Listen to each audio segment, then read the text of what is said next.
Closet Nerd here, and today I'm going to do a video about how I was introduced to Doctor Who, how I became a Doctor Who fan.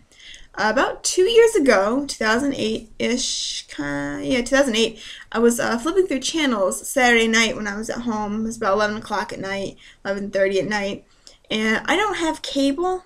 I have, the basic Fox, NBC, CBS, ABC, PBS, and I have, I get, the Weather Channel and the Home Shopping Network, and that's it.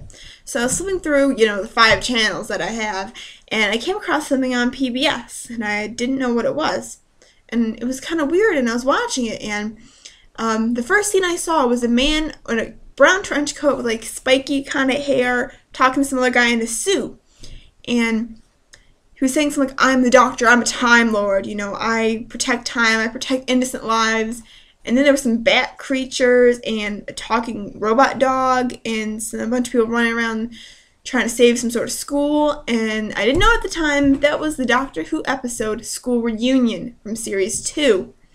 And that was the return of Sarah Jane Smith, who was previously in Doctor Who back when it started running back in 1963.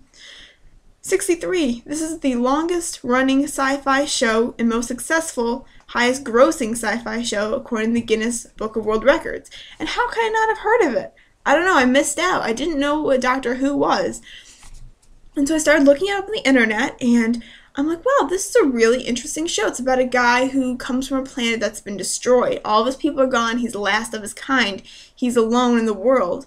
But he also has the power to regenerate, meaning every time he dies, he gets a new body and a new life, and he starts over with his old memories from his past life.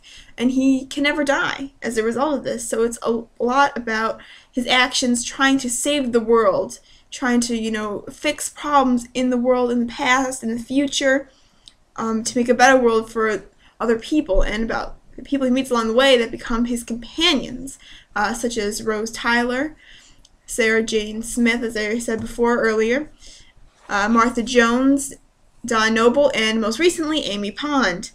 The Doctor I saw, of course, is David Tennant, and he is a fantabulous actor, and he's also been in Harry Potter and the Goblet of Fire. He played Barty Crouch Jr. If you did not know that, don't feel bad. I didn't know that either until I rewatched it. Barty Crouch Jr., David Tennant. Awesome! The show is originally from the UK, and so I was like, I was kind of bummed. I'm like, well, it only shows on PBS once a week, and, the schedule's kind of iffy because sometimes they replace it with other things instead of Doctor Who, and the episodes are kind of air out of order, so I'm like, I need to find a place to watch this. And thus, the internet.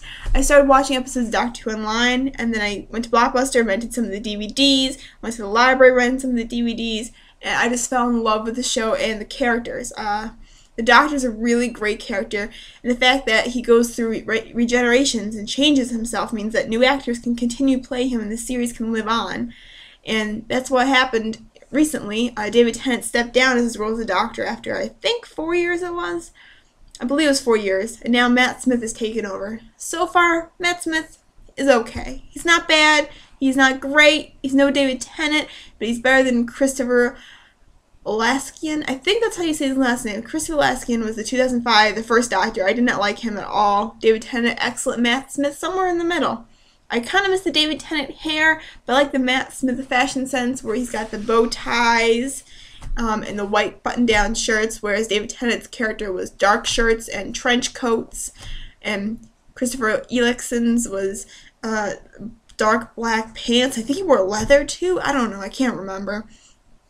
So that is how I became a fan of Doctor Who. I've been a Doctor Who nerd ever since. And I just think it's a really fantastic show. And if you have not seen Doctor Who, it doesn't even matter if you're a fan of British TV series or not, or a fan of sci-fi or not. Go and check it out. Go check out Doctor Who. Rent the DVDs from Blockbuster. Start with Series 1. 2005, it's the revamp started in 2005, or you can start way back from the 1963 episodes, but who wants to watch that much Doctor Who? Start from the 2005 Series 1, and goes up into the present. Series 5 should be out on DVD now. So, go check out Doctor Who.